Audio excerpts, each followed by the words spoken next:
Hey guys, welcome back to the channel. Today's video I'm going to talk to you about what my next plans are for my motoring world. Those of you that know me well enough, you will know that after about a year of owning a car, I generally tend to get an itch to quickly change. I'm getting that itch like now, so I'm thinking about changing my M140i in the not too distant future. And the car that I've got today for us to vlog on is this car over here, which is the Mini Cooper S JCW with a chili pack.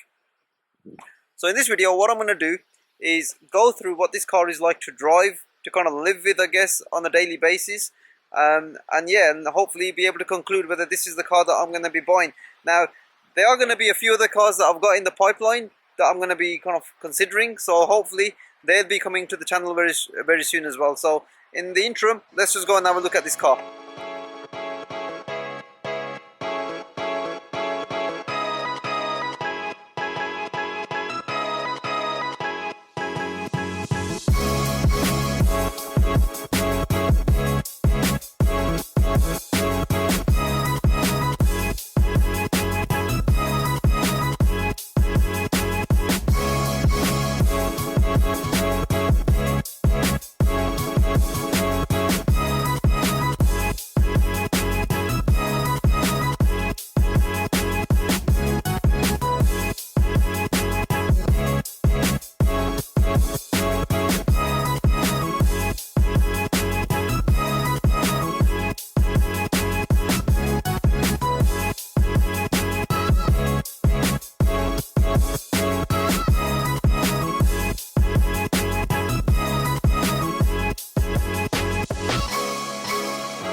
So guys, I think that's enough of the exterior shots and the interior kind of pan shots.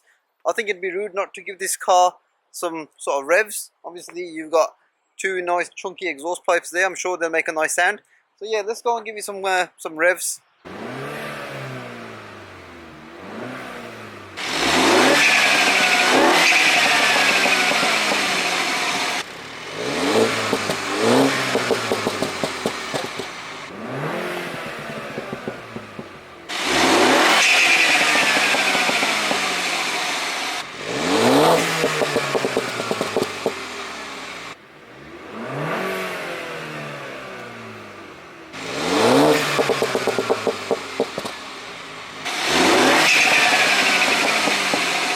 So guys, let me know what you think of the way this car actually sounds. Obviously not as beefy as my M140i, we all know that.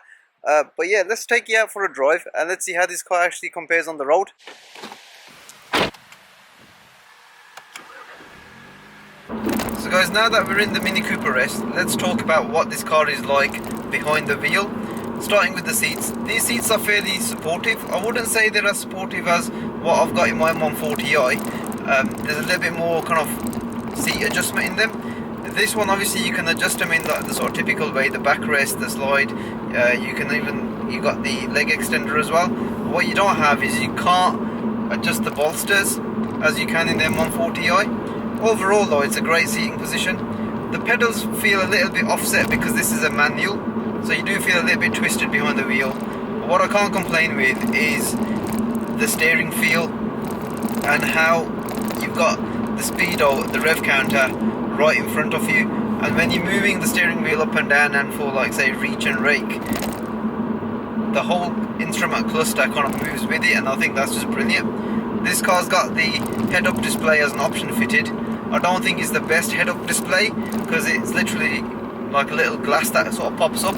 I've just put it away because it kind of intrudes in the way of, like say, the driving and the view that you get outside from the windscreen, so I'll just put that one away anyway. The pedals, they're nicely weighted, nicely spaced out as well, so you know you can sort of heel and toe, although this car with the manual gearbox in sports mode, it kind of does that for you, a little bit like the Honda Civic Type R FK8 that I drove a few months back. Because the wheels of this car are placed as far forward and as far back into the corners of this car, it really feels like a proper go-kart. It turns in nicely, it grips the road really well, the handling is just sublime. And the fun element of this car, as I said it enough times already, but it's mega. You know, just like all minis, classic minis, from the first gen BMW Mini through to like this one, probably third or fourth gen maybe. It is amazing, you know, it's the fun element has just been retained.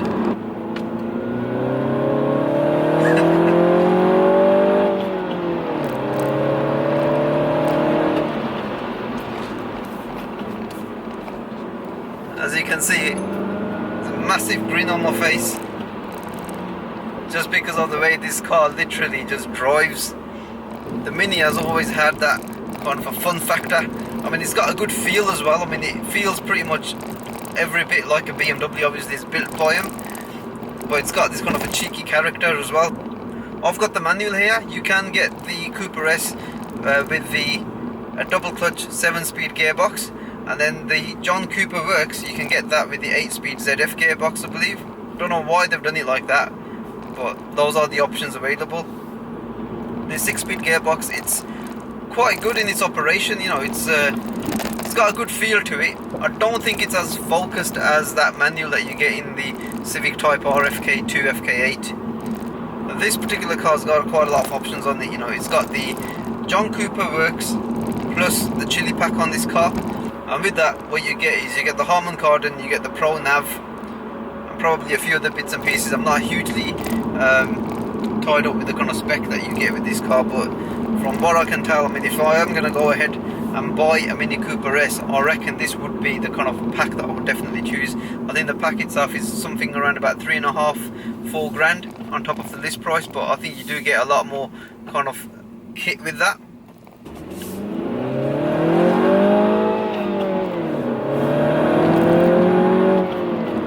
This engine, 2 litre turbo, 192 horsepower, 280 newton meters of torque.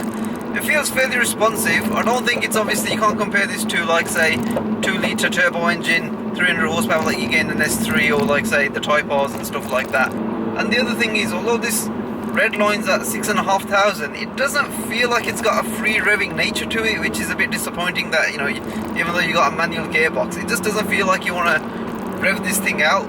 You know, like, just doesn't do it.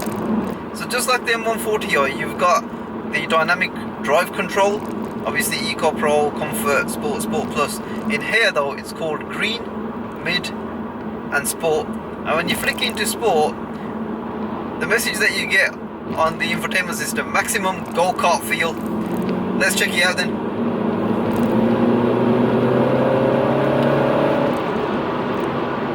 You do get a real good steering feel with this car.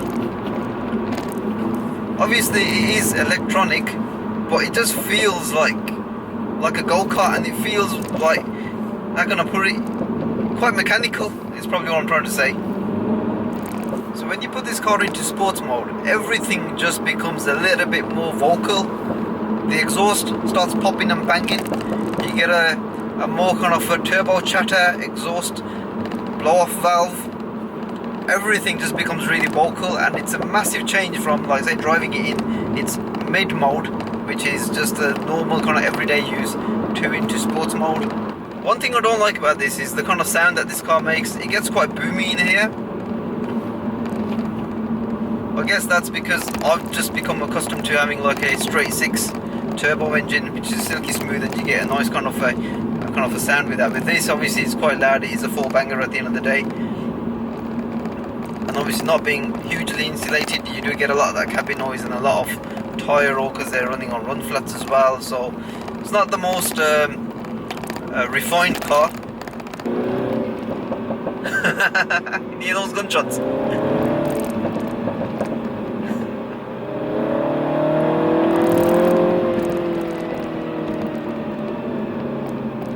So guys, let's talk about the ride in this car. Let's face it, it's firm. You've got low profile run flat tyres with 17-inch alloy wheels. Then you got the sport suspension as well, so naturally you're gonna feel it fairly firm. This car obviously doesn't have any adaptive suspension to counter any of that firmness.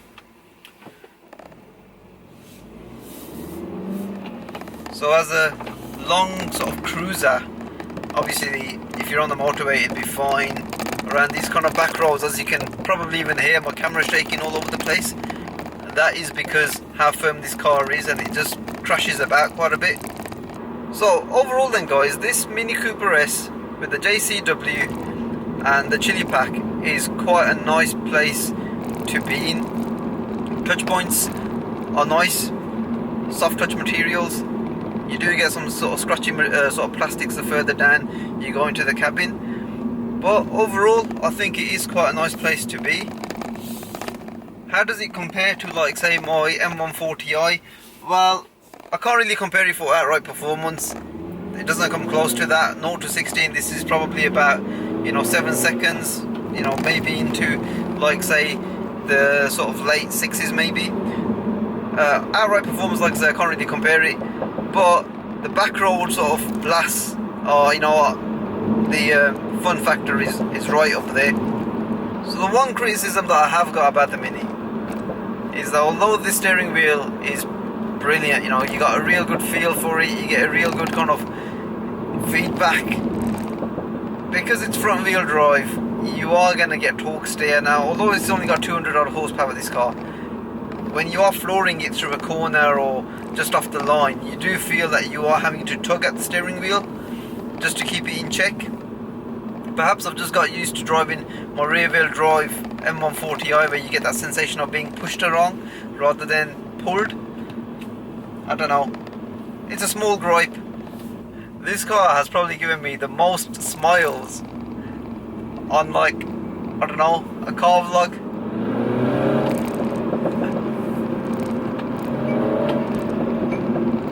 Give you some sound clips now.